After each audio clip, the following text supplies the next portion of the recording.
தொடக்க நூல் அதிகாரம் 14. ஆபிராம் லோத்தை மீட்டல்.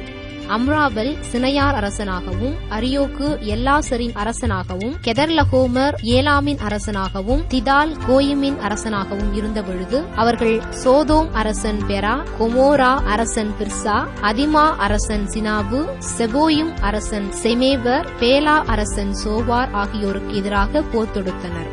அவர்கள் அனைவரும் இப்பொழுது உப்பு கடலாக இருக்கும் சித்திம் பள்ளத்தாக்கில் ஒன்று திரண்டனர். 12 ஆண்டுகள் அவர்கள் கெதர்லகோமருக்கு பணிந்திருந்தனர். ஆனால் 13ஆம் ஆண்டில் அவனுக்கு எதிராக கிளர்ச்சி செய்தனர்.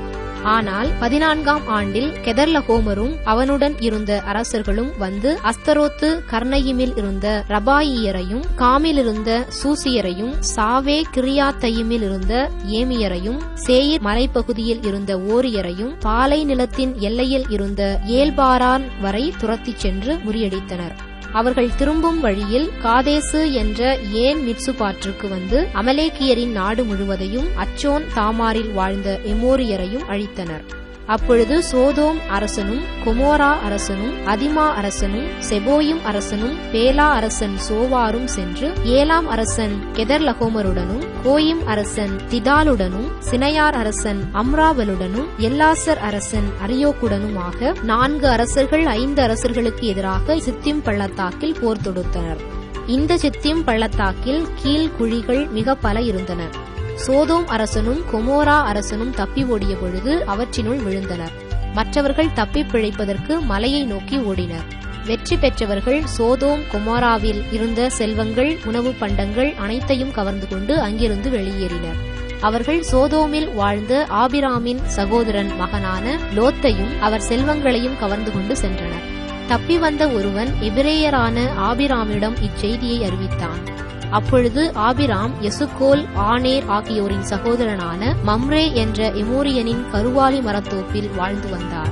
அவர்கள் ஆபிராமுடன் உடன்படிக்கை செய்து கொண்டவர்கள்.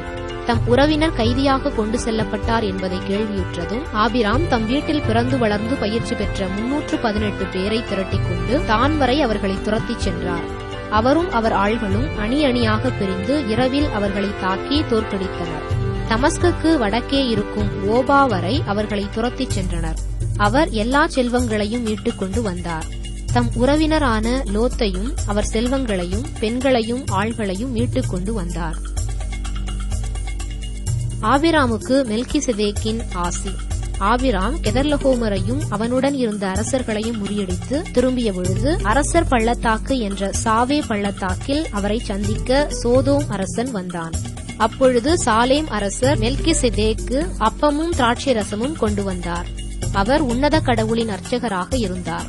அவர் ஆபிராமை வாழ்த்தி, விண்ணுலகையும் மண்ணுலகையும் தோற்றுவித்த உன்னத கடவுள் ஆபிராமிற்கு ஆசி வழங்குவாராக. உன் எதிரிகளை உன்னிடம் ஒப்புவித்த உன்னத கடவுள் போற்றி போற்றி என்றார். அப்பொழுது ஆபிராம் எல்லாவற்றிலிருந்தும் அவருக்கு 10 1 பங்கை கொடுத்தார். சோதோம் அரசன் ஆபிராமிடம், ஆள்களை என்னிடம் ஒப்படைத்துவிடும், ஆனால் செல்வங்களை நீரே வைத்துக் கொள்ளும் என்றார்.